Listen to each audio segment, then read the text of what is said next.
তাহলে আমি আবু জেহেল মক্কার সিটি শহরের মেয়র আর থাকতে পারবো না, আর তোমাদের দৌরত্ব কিন্তু কমে যাবে।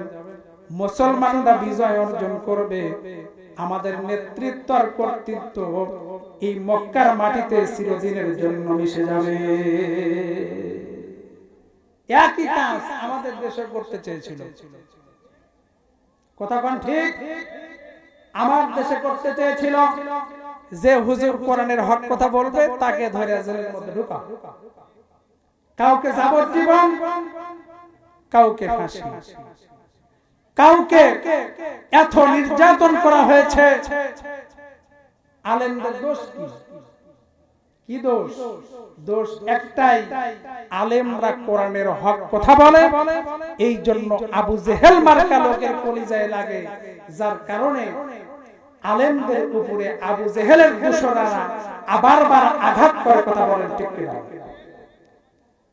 আমরা বলতে চাই আমাদের সেই আল্লামা তাফসীর মাহফিলের মঞ্চে বসলেই, চেয়ারে বসলেই মনে হয় যিনি আমার এই বাংলাদেশে আগে ছিল ইসলামী সব ধর্ম সভা, সেখান থেকে মানুষদেরকে বোঝায়া ইসলামী সবের পরিবর্তে যিনি তাফসীরুল কোরআন মাহফিলের সূচনা করেছেন তিনি আর কেউ নয়, তিনি হলেন আল্লামা দেলাওয়ার হোসেন সাইদি। কথা বলেন ঠিক কিনা? তাকে কারারুদ্ধ করা হলো, যাবজ্জীবন দেওয়া হলো। আল্লামা সাইদি তার ছেলের কাছে বলেছিলেন যে আমার চাহিদা হলো তিনটা। জোরে বলেন কয়টা? আমার চাহিদা হলো তিনটা। আল্লামা সাইদির ছেলে শামীম সাইদি ভাই বলেছিলেন আব্বা সেগুলো কি? বলে আমার এক নাম্বার আকাঙ্ক্ষা, এক নাম্বার চাহিদা হলো আমার আল্লাহ যদি এই কারাগার থেকে, জালেমের কারাগার থেকে আমাকে মুক্ত করত, আমার এক নাম্বার চাহিদা সেইটা হলো সর্বপ্রথমে আমি কোরআনের ময়দানে গিয়ে মানুষদেরকে আবারও কোরআনুল কারীমের কথাগুলো শোনাতাম। দ্বিতীয় নাম্বার চাহিদা হলো আমি মুক্ত হবার পরে আল্লাহর ঘর, কাবা ঘর এবং রাসূলের রওজা জিয়ারত করতাম। তিন নাম্বার আমার চাহিদা, আমি যদি বিদেশের মাটিতে মক্কা অথবা মদিনায় যদি আমি মারা যাই, আমাকে তারা আসতে দেবে না। বাংলার জমিনে যদি আমার মৃত্যু হয়, তাহলে আমার নিজস্ব টাকায় কেনা জায়গা খুলনা দারুল কোরআন সিদ্দিকিয়া কামিল মাদ্রাসার মসজিদের পাশে আমার নিজস্ব টাকায় কেনা জায়গা, সেখানে আমি থাকতে চাই। আমাকে কবরস্থ করবে। আমার ভাইরা, আল্লামা সাইদিকে ফাঁকি দিয়ে নিয়ে চিকিৎসার কথা বলে তার শরীরটাকে চেকআপ করার জন্য যখন নিয়ে যাওয়া হলো, আপনারা ইন্টারনেট পত্রিকা, ওয়েবসাইট, গুগলের মাধ্যমে দেখেছেন, ইউটিউবের মাধ্যমে, হুজুর যখন গাড়ি থেকে নামতেছেন হাসি উজ্জ্বল মুখ নিয়ে তিনি সকলকে সালাম বিনিময় করেছেন। কথা বলেন ঠিক কিনা?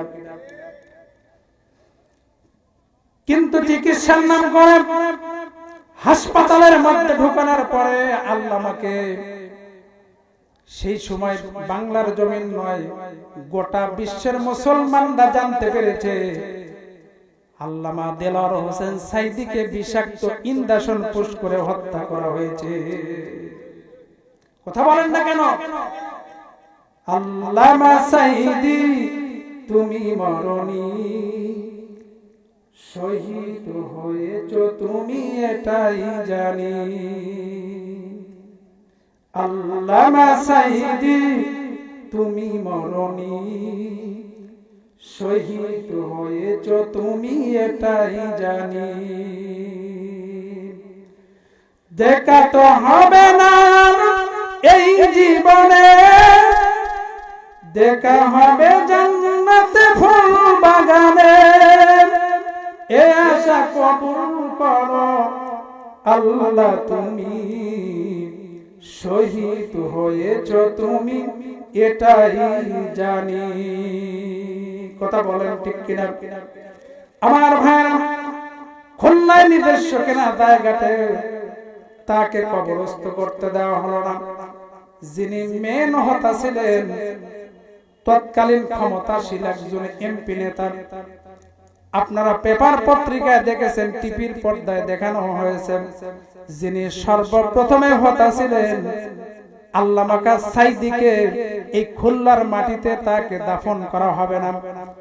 ইন্ডিয়ার বুকে এত টুকরা হয়েছেন, তার লাশটা পর্যন্ত বাংলার জমিন পর্যন্ত আসে নাই। কথা বলেন ঠিক কিনা? আল্লাহর মাঠ, দুনিয়ার মাঠ, একই কায়দায় ইসলামের প্রতি, আলেমদের প্রতি জুলুম করেছো। 5 আগস্ট তুমি কিন্তু রান্না করেছিলে কয়েক রকমের আইটেমের খাবার, দুপুরের খাবারটা কিন্তু কপালে জুটে নাই। কথা বলেন ঠিক? জুটেছিল খাবার। আল্লাহ রাব্বুল আলামিন বললেন, ওয়া তু'ইজ্জু মান তাশা ওয়া তুযিল্লু মান তাশা বিয়াদিকাল খায়র ইন্নাকা আলা কুল্লি শাইইন কাদির।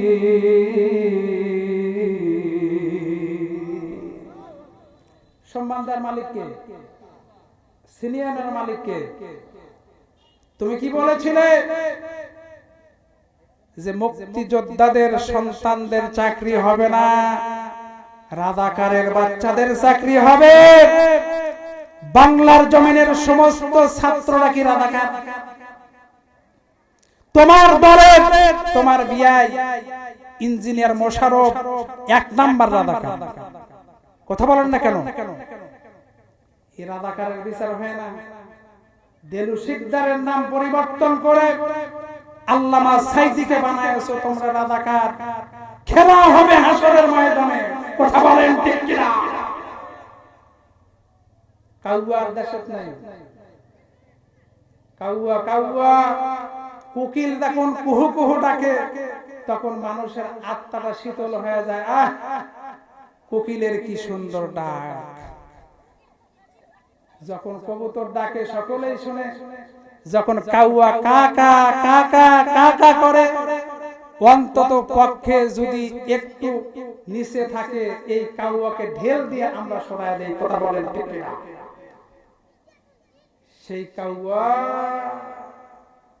ধরা খাইবা যেদিন খাইবারে কাউয়া, ধরা খাইলে দাবিন হবে না।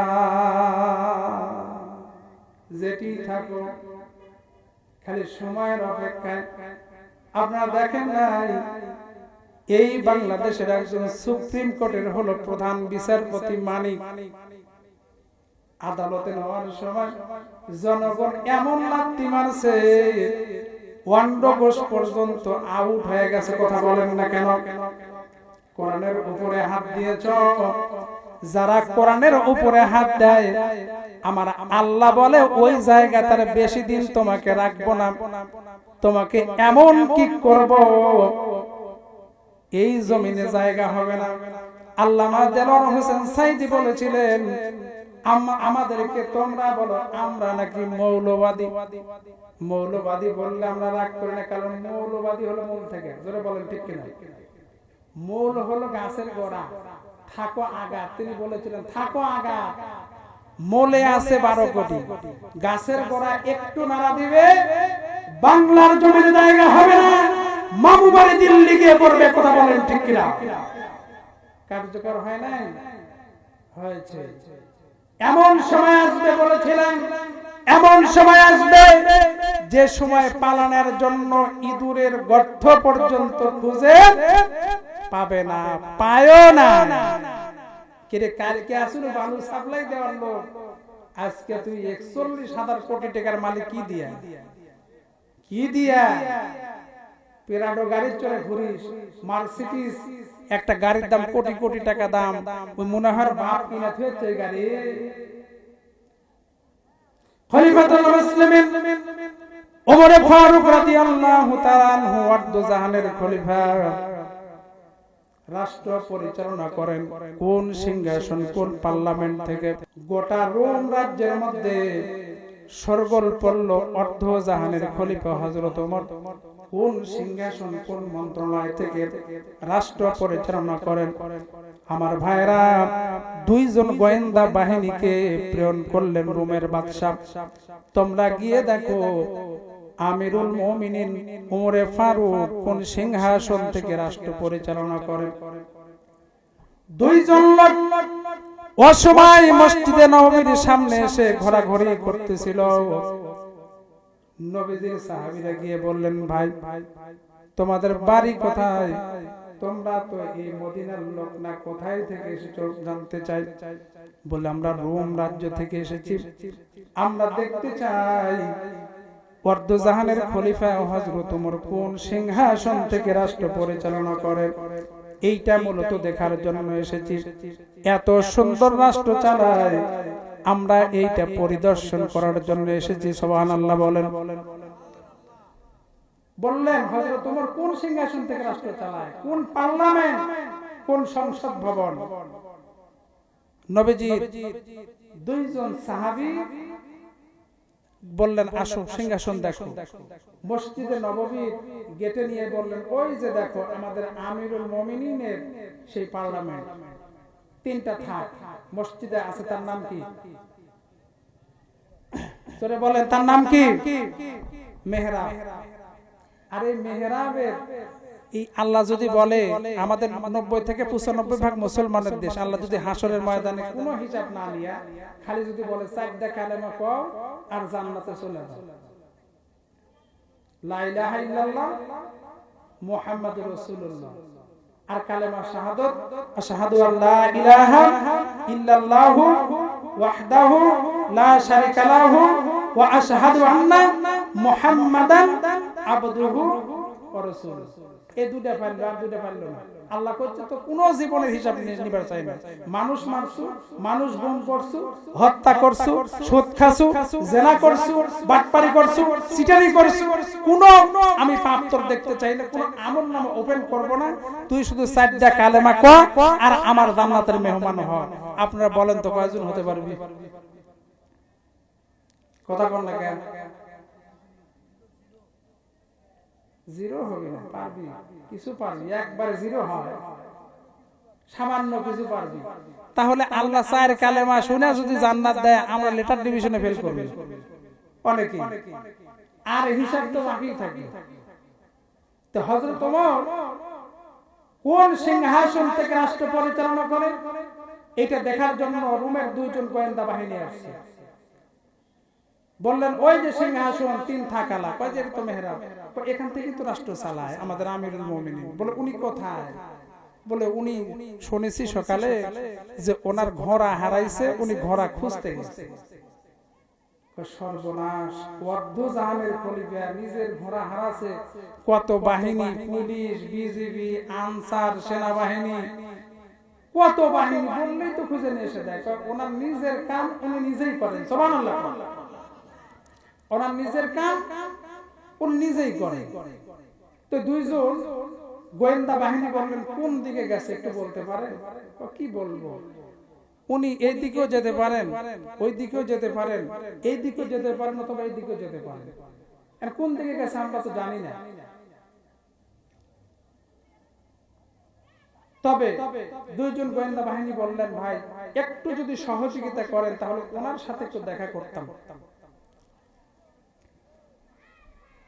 আল্লাহর নবীর সাহাবী দুইজন রোমের গোয়েন্দা বাহিনীকে নিয়ে যখন বের হলেন, মরুভূমি এলাকা কষ্ট করে বহুদূর চলে গেলেন। বহুদূর যাবার পরে দেখেন আমিরুল মুমিনিন ওমরে ফারুক রাদিয়াল্লাহু তাআলা আনহু ক্লান্ত হয়ে একটা ঝাউ গাছের নিচে, একটা পাথর মাথার নিচে দিয়ে, এই ডান হাতটা এইরকম ভাবে মাথার নিচে দিয়ে ঘুম পাড়তেছেন। কিন্তু আমিরুল মুমিনিন যখন ঘুমাইছিলেন, ছায়াটা তখন ওই জায়গায় ছিল। সূর্যটা তখন একটু দূরে সরে গেছে।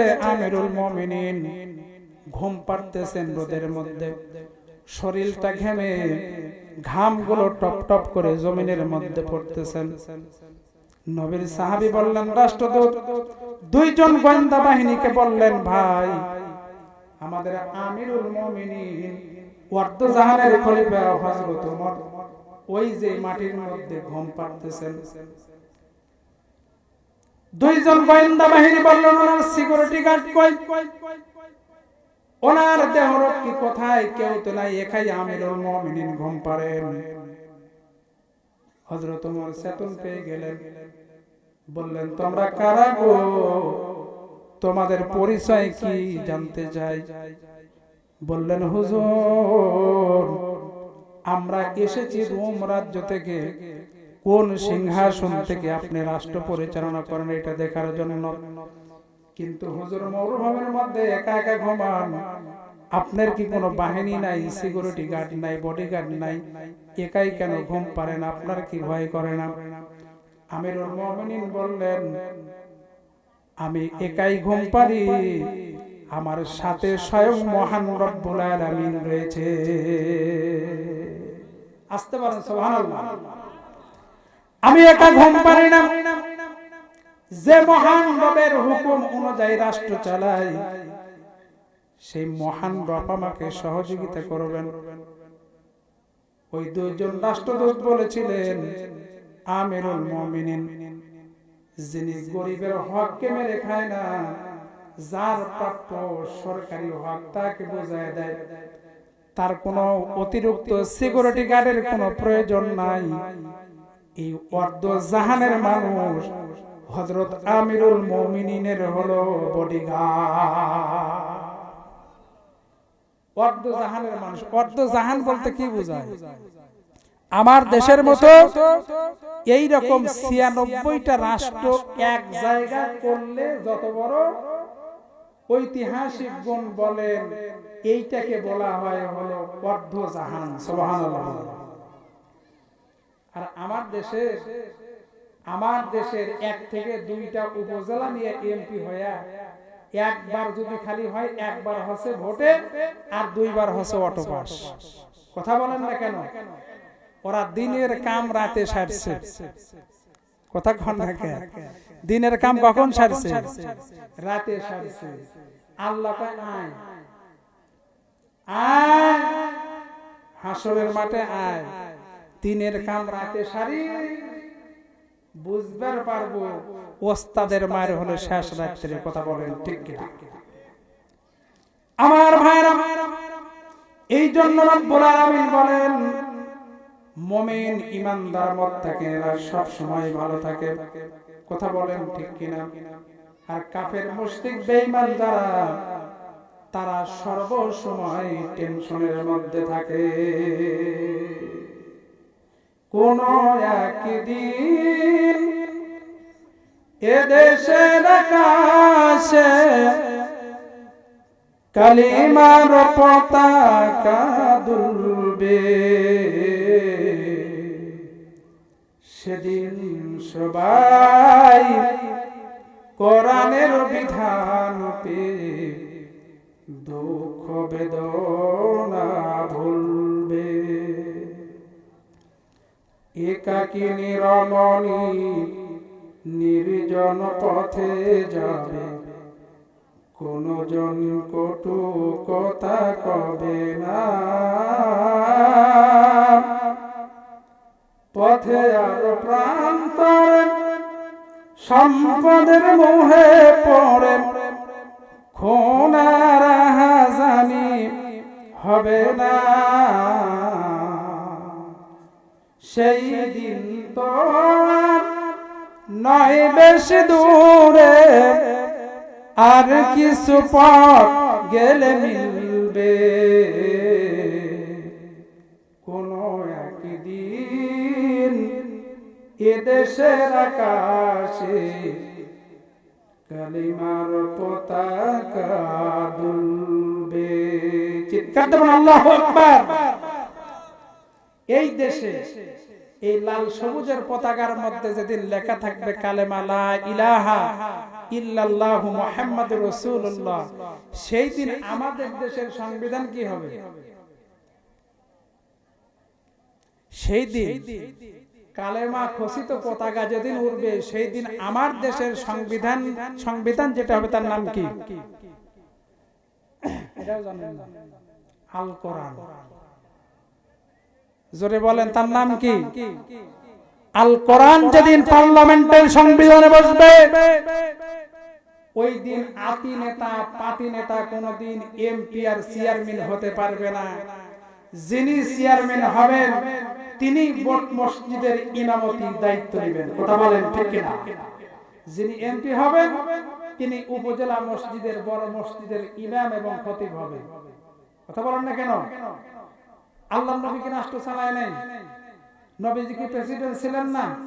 প্রেসিডেন্ট ছিলেন, কিন্তু বিশ্ব নবী শুধু রাষ্ট্রই চালায় নাই, বিশ্ব নবী মসজিদে নববীর ইমাম ছিলেন। সুবহানাল্লাহ। নবীর পরে সাহাবায়ে কেরাম আবু বকর রাষ্ট্র পরিচালনা করেছেন, তিনিও মসজিদের নববীর ইমাম ছিলেন। আবু বকর ইন্তেকাল করার পরে হযরত ওমর যখন রাষ্ট্র ক্ষমতায় আসলেন তখন কিন্তু তিনি মসজিদে নববীর ইমাম ছিলেন। আবু বকরের পরে হযরত ওসমান গনি রাদিয়াল্লাহু তাআলা আনহু তিনিও কিন্তু মসজিদে নববীর ইমাম ছিলেন। হযরত আলীও ছিলেন। আমাদের দেশে একটা কথা আছে কি, সেটা হলো চেয়ারম্যান হবি চেয়ারম্যান, কিন্তু উনি আবার ইমামতি করবি কে? কথা বলেন না কেন? আরে চেয়ারম্যান যদি ইমাম হয় খতিব হয় ওই চেয়ারম্যানের দ্বারা কখনো ওই বালতির দাগ দিয়া চাউল মেপে দিবি না, কাঁটা টাঙ্গাবি। কথা বলেন ঠিক কিনা? যতবার দাড়ি পাল্লা বাতিল করবার গেছে করবার পারে না। দাড়ি পাল্লা কোন মানুষের দলের প্রতীক না, দাড়ি পাল্লা হলো আল্লাহর প্রতীক। কথা বলেন ঠিক কিনা? সেটা হলো আল্লাহ কোরআনে বলেছেন ওয়াকিমুল আসনা বিল কিসতি ওয়ালা তুকসিরুল মিজান আল্লাহ তাতগাউ ফিল মিজান। সুবহানাল্লাহ। মিজান মানে কি? দাড়ি পাল্লা। মিজান মানে কি? জোরে বলেন। দাড়ি পাল্লা। তাহলে দাড়ি পাল্লা কার প্রতীক? আল্লাহর প্রতীক। দাড়ি পাল্লা কি জামাতের প্রতীক? জোরে বলেন জামাতের প্রতীক না। জামাত আল্লাহর প্রতীক নিয়ে রাজনীতি করে, জামাত কোনদিন মানুষের তৈরি করা রাজনীতি করে না। কথা বলেন ঠিক কিনা? এতদিন বহু বাধা দিয়েছো কিন্তু পারো নাই। এর আগে এক জায়গায় বাধা দিতে যায় আমাকে পরের দিন জামাল বলল হুজুর কণ্ঠটা চেনা চেনা লাগে কিন্তু দূর থেকে মার্ক করতে পারি না। কাছে যায় দেখে আপনি 15-20 জন গেছিলাম, খালি আপনি না হয় অন্য কেউ হলে 12টা থেকে 13টা বাজায় দিতে। আমি বললাম ভাই আপনারা এই কাজ যে করবার গেছিলেন আপনারা কি আবু জেহেল কোম্পানির লোক? আর কথা কয় না।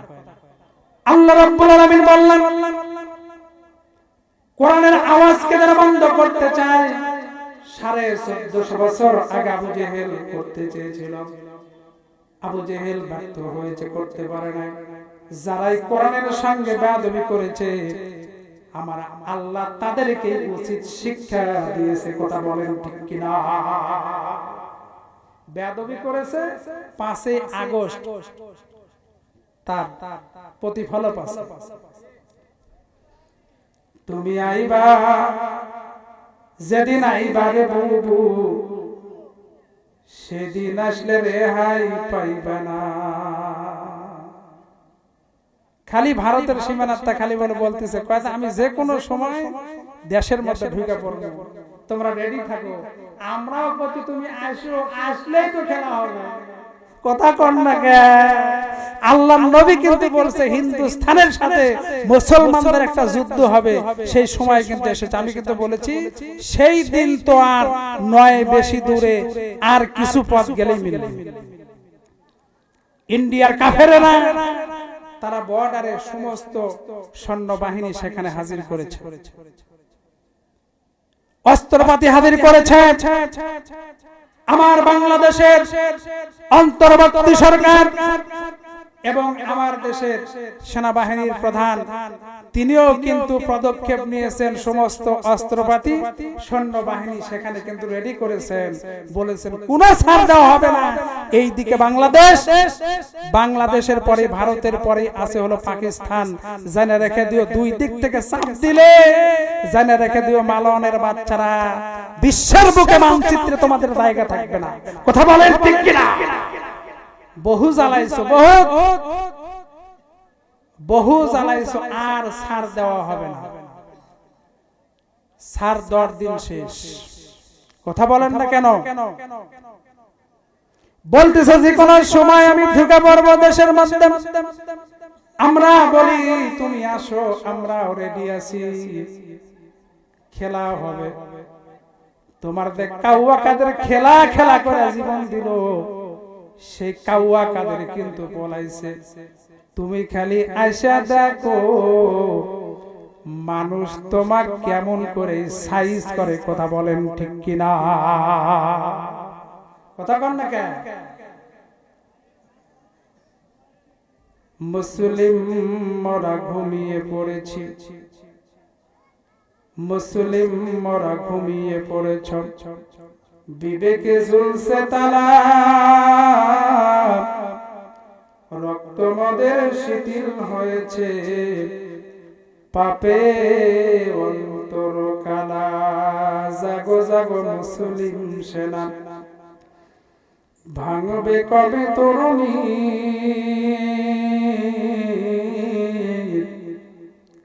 জাগরত হয়ে দেখাও তুমি, মরদে মুজাহিদ। জেগে ওঠো তুমি, হাতে নাও তোমার আলীর জুলফিকার।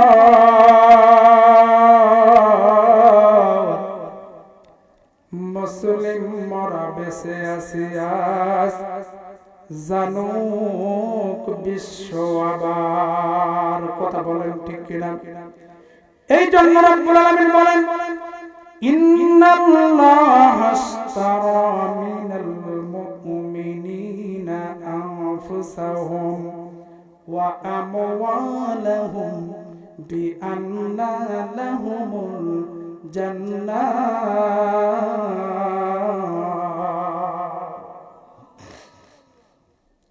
আল্লাহ বলেন, ইন্নাল্লাহা আশতারা মিনাল মুমিনিনা আনফুসাহুম ওয়া আমওয়ালাহুম বিআন্না লাহুমুল জান্নাহ। আল্লাহ বললেন, ঈমানদার ব্যক্তিদের জান এবং মালকে আমি আল্লাহ ক্রয় করে নিয়েছি জান্নাতের বিনিময়ে। জোরে বলেন, কিসের বিনিময়ে? জান্নাতের বিনিময়ে। তাহলে মুসলমান যে সে কখনো নামাজ ছাড়বে? জোরে বলেন। আল্লাহ রাব্বুল আলামিন হাবিব বলেন, আউয়ালু মা ইউহাসাবু বিহিল আবদু ইয়াউমাল কিয়ামাতিস সালাত। হাসরের ময়দানে সর্বপ্রথমে আল্লাহ যে হিসাব নেবে, যাকাতের হিসাব আগে হবে না, দান খয়রাতের হিসাব আগে হবে না, কুরবানির হিসাব আগে হবে না, রোজার হিসাব আগে হবে না, হজের হিসাব আগে হবে না। আমার আল্লাহ বললেন, হাসরের ময়দানে সর্বপ্রথমে যে হিসাব নেওয়া হবে সেইটা হলো, সেই হিসাবের নাম হলো নামাজ।